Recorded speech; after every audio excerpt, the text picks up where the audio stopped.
Okay.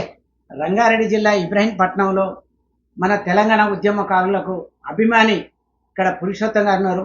ఈ Purushottam already పూసల సంఘం రాష్ట్ర అభివృద్ధి వేదిక అధ్యక్షులు. అయితే ఒకటేంటంటే తెలంగాణ ఉద్యమంలో చాలాసార్లు కొన్ని ఏరియాలలో రస్తా చేయడము, ఇంకా మిగతా కార్యక్రమాల్లో పాల్గొన్నాడు. ఇప్పుడు రేపు తెలంగాణ విమోచన దినోత్సవం సందర్భంగా మన పురుషోత్తం గారు ఉన్నారు. పురుషోత్తం గారితో ఒక రెండు మాటలు మాట్లాడతాము. వచ్చేసి ఏంటంటే పురుషోత్తంగా తెలంగాణ అప్పుడు ఏదైతే విమోచన గురించి తెలంగాణ వంట వార్పు కానీ ఇలాంటి దాంట్లో చాలా దాంట్లో కూడా పాల్గొన్నాడు. ఆయన గురించి మనం తెలుసుకుందాము. ఓకే, నమస్తే పురుషోత్తం గారు. ఓకే, మీరు తెలంగాణ ఉద్యమంలో మీరు ఏమైనా పాల్గొన్నారా? అప్పుడు తెలంగాణ ఉద్యమాల గురించి రక్తరొక్క కానీ వంట వార్పు కానీ ఆదట్ల మీరు ఏమైనా పాల్గొన్నారా? మీదేంది అభిప్రాయం? తెలంగాణ రావడానికి మా పూసల సామాజిక వర్గం చాలా స్థావరాలలో చాలా ప్రాంతాలలో ధర్నా చేయడం జరిగింది. ఎందుకంటే సంచార జాతులకు సంబంధించిన మా పూసల సామాజిక వర్గం కాబట్టి ఎన్నో ఏండ్ల నుంచి స్వాతంత్రం రాకముందు నుంచి కూడా సంచార జీవితం గడిపిస్తున్నారు. అందుకు మేమంతా యువత చదువుకున్న వాళ్ళం, విద్యావంతులం మేమందరం కూడా తెలంగాణ వస్తే నిధులు, నియామకాలు, అదేవిధంగా యువతకు ఉద్యోగాలు ఈ రకంగా ఉంటాయని బాగా చైతన్యం పరిచిరు. అందులో భాగంగా మా పూసల కమ్యూనిటీ కూడా ఉప్పల్ చౌరస్తా కానీ, తర్వాత ఎల్బినార్ చౌరస్తా కానీ, ఇప్పుడు శ్రీకాంత్ చనిపోయిన విగ్రహం ఆ ప్రాంతంలో కానీ, ఇబ్రాహీంపట్నంలో కానీ రాస్తారోకోలు బ్రహ్మాండంగా చేసినాం. కొంతమంది మీద కేసులు కూడా కావడం జరిగింది. రంగారెడ్డి జిల్లా అమనగల్ మండలంలో ఫస్ట్ ప్లేట్ పర్మిషన్ దెబ్బలు తిన్నాడు. ఇప్పుడు ఉద్యమకారుని లిస్టులో కూడా పేరు వచ్చింది. అట్లా చాలా మంది కూడా అంటే మన ప్రాక్టికల్గా కొంతమంది పాల్గొన్నారు, ఆ అభిమాన సంఘంగా కొంతమంది పాల్గొన్నారు. అన్ని రకాలుగా పాల్గొన్నటువంటి విషయంలో పూసల కులం కూడా ఒకటి ఉన్నది. పూసల కులం కూడా చాలా ఏండ్ల నుంచి మా సంచార జీవితంలో చిన్నపిల్లలు కాడి నుంచి మొదలు పెడితే పెద్దల దాకా కూడా చదువుకు దూరంగా ఉన్నటువంటి వ్యక్తులు కాబట్టి ఇప్పుడు టీఆర్ఎస్ ప్రభుత్వంలో ఏం జరిగినా జరగకపోయినా రేవంత్ రెడ్డి గారి ప్రభుత్వంలో న్యాయం జరుగుతుంది అనుకున్నాం. ఆ న్యాయాన్ని కూడా ఇంకా స్థావరం లేకుండా అయిపోయింది. మాకేమన్నా న్యాయం జరుగుతుందని ఇప్పుడు కూడా ఇంకా ఆలోచిస్తున్నాం. ఇది సార్. అసలు తెలంగాణ వచ్చిందని మీరు అనుకుంటున్నారా? తెలంగాణ ఉద్యమాల కష్టం తెలంగాణ మనకు వచ్చిందా, అసలు రాలేదా? 2001 నుంచి 2010-11 వరకు కూడా ఎన్నో ఉద్యమాలు చేశారు. అనేక రకాలుగా అనేక పార్టీలు పనిచేశారు. ఎందుకంటే తెలంగాణ రావడానికి నియామకాలు, నిధులు, తర్వాత అదేవిధంగా కొన్ని ప్రాంతాలలో కానీ వెనుకబడినటువంటి ఎస్సీ, ఎస్టీ, బీసీ అన్ని రకాలలో కూడా చాలా వెనుకబడిపోయారు. పెద్ద పెద్ద కంపెనీలలో, ఇండస్ట్రీలలో కూడా. ఎందుకంటే మనం సీపీలు కట్ట పట్టుకొని అటెండర్ ఉద్యోగాలకే పరిమితమయ్యారు అప్పట్లో. కానీ మెయిన్ పోస్టులలో గజిటెడ్ పోస్టులు కానీ, ఆఫీసర్లు, ఎండీలు కానీ మనోళ్ళు తెలంగాణలో లేకపోయారు. కనుక తెలంగాణ వస్తే నీటి వాటర్లు కానీ, అదేవిధంగా కరెంటు, విద్యుత్ ఆ విధంగా కానీ, తర్వాత ఉద్యోగాలలో కానీ కొంతమంది యువతకు కానీ మన హక్కులు కావాలి, మన తెలంగాణలో మన ఉద్యోగాలు కావాలి, మన నియామకాలు కావాలని ఎన్నో కలలు కన్నారు.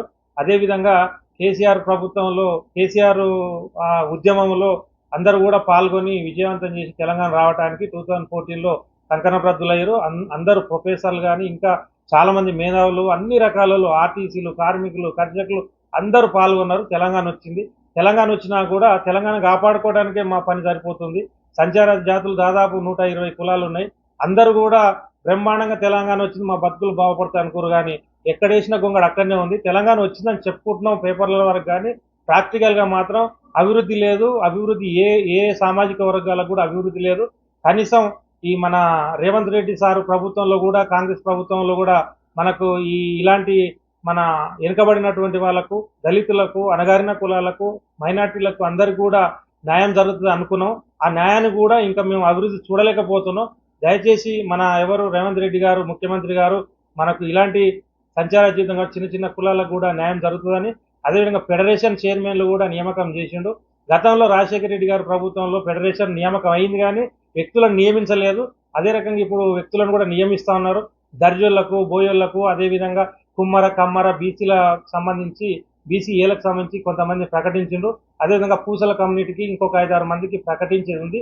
అట్లా ప్రకటించి ప్రత్యేకమైన బడ్జెట్ను కూడా వాళ్ళకి కేటాయిస్తే అణగారినటువంటి కులాలకు బీసీ తరఫున, బీసీ కార్పొరేషన్ కానీ బీసీ ఫెడరేషన్ తరఫున కొన్ని నిధులు కేటాయిస్తే వాళ్ళ బతుకులు బాగుపడతాయి. చిన్న చిన్న వ్యాపారాలు చేసుకునే ఇది ఒక మూల కారణం అవుతుందని కోరుకుంటున్నాం. అది కూడా ఇంకా మనకు ప్రవేశపెట్టలేదు. తక్షణమే అది ప్రవేశపెట్టాలి. విద్యకు కానీ, ఉద్యోగాలకు కానీ ఈ చిన్న చితిక కులాలకు కూడా ప్రాతినిధ్యం ఇచ్చి వాళ్ళకు రాజకీయంగా భవిష్యత్తు ఒక లీడర్లను తయారు చేసి అసెంబ్లీలో కానీ, అదేవిధంగా నామినేటెడ్ పోస్టులో కానీ నియమించాలని మన రేవంత్ రెడ్డి ప్రభుత్వాన్ని కూడా కోరుకుంటున్నాం ఈ రకంగా. ఇప్పుడు తెలంగాణ వచ్చిన తర్వాత మళ్ళీ కూడా ఆంధ్రలో పెత్తనం జరుగుతుందట. ఇక్కడ గెజిటెడ్ ఆఫీసర్స్ కానీ ప్రతి ఆర్టికల్ కానీ తెలంగాణలో మొత్తం ఆంధ్రలో ఉంటుంది, వాస్తవేనా? వాస్తవానికి ఇబ్రాహీంపట్నంలో పెద్ద ఇండస్ట్రీ అంటే పెద్ద సంస్థ అంటే టీసీఎస్ లాంటివి ఇంకెన్నో ఉన్నాయి. ఏరోస్పేస్, టీసీఎస్, అదేవిధంగా ప్యాక్సికాన్, కొత్తగా వచ్చినటువంటి కంపెనీలు చాలా ఉన్నాయి. ఈ కంపెనీలలో అటెండర్ వరకు, స్వీపర్ వరకే తెలంగాణ పిల్లలు పనిచేస్తున్నారు. అక్కడ ఇది వైజాగ్, విశాఖపట్నం అక్కడి నుంచి వలస తెచ్చుకొని బీటెక్లు, ఎంటెక్ చేసిన పిల్లలకు 15,000, 16,000 జీతాలు ఇచ్చి 20,000 లోపల ఇచ్చి ఆ పనులు చేయించుకుంటారు. యాక్చువల్గా అయితే అలాంటి ఎంటెక్, బీఈడీలు, బీకామ్లు మన బీటెక్లు చేసిన వాళ్ళకు 30,000 నుంచి 40,000-50,000 జీతాలు ఇవ్వాలి. అలాంటి ఎందుకంటే వలస తెచ్చుకొని వాళ్ళు కంపెనీలు అట్లా చేసుకుంటున్నారు. కనుక తెలంగాణ యువత కానీ తెలంగాణలో చదువుకున్నటువంటి హైయర్ ఎడ్యుకేషన్ పిల్లలకు ఈ విధంగా చిన్న చితక ఉద్యోగాలు ఇచ్చి వాళ్ళ కంపెనీలు డెవలప్ చేసుకుంటున్నారు. ఇది కరెక్ట్ అయిన పద్ధతి కాదు. మనకేంటంటే ప్రైవేట్ కంపెనీలలో కూడా తెలంగాణలో పిల్లలకు మన పర్సెంటేజ్ వాటా ప్రకారంగా మంచి మంచి పోస్టులు రావాలి, వాళ్ళు కూడా అభివృద్ధి కావాలి. అట్లయితేనే బాగుంటుంది. లేకపోతే తెలంగాణ రానట్టే లేక మనకు.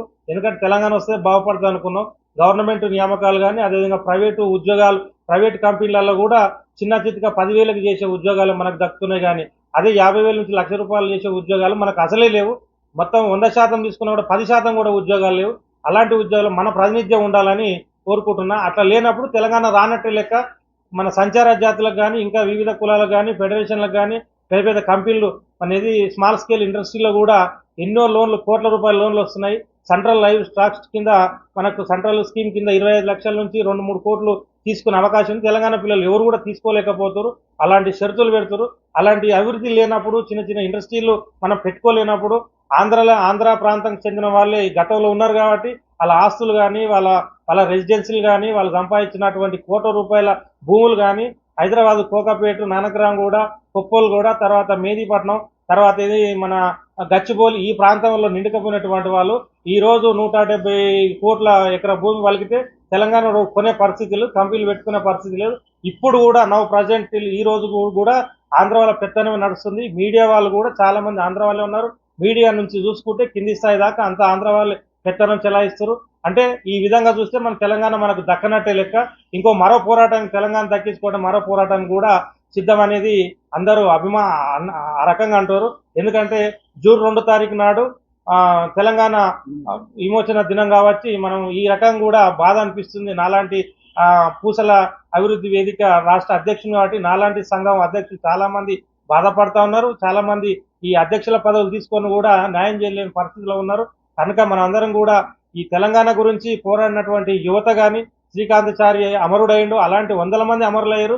వాళ్ళందరూ కూడా పరోక్షంగా ప్రత్యక్షంగా వాళ్ళు కష్టపడి తెలంగాణ సాధనకు వాళ్ళు బలయ్యారు కాబట్టి వాళ్ళ కుటుంబాలకు ఉన్నోళ్ళు అటువంటి వాళ్ళకు ఆదుకోవాలి, వాళ్ళకు ప్లాట్లు ఇవ్వాలి. ఏదైతే రేవంత్ రెడ్డి గారు టీవీ ముఖంగా ఏదైతే చెప్పారో పత్రికా ముఖంగా వాళ్ళకు ప్లాట్లు ఇస్తాం, నెలకింత పారితోషికం ఇస్తామని ఎట్లయితే అన్నారో అదే విధంగా వాళ్ళకు నెలకంటే ఇంత శాలరీ ఉండాలి.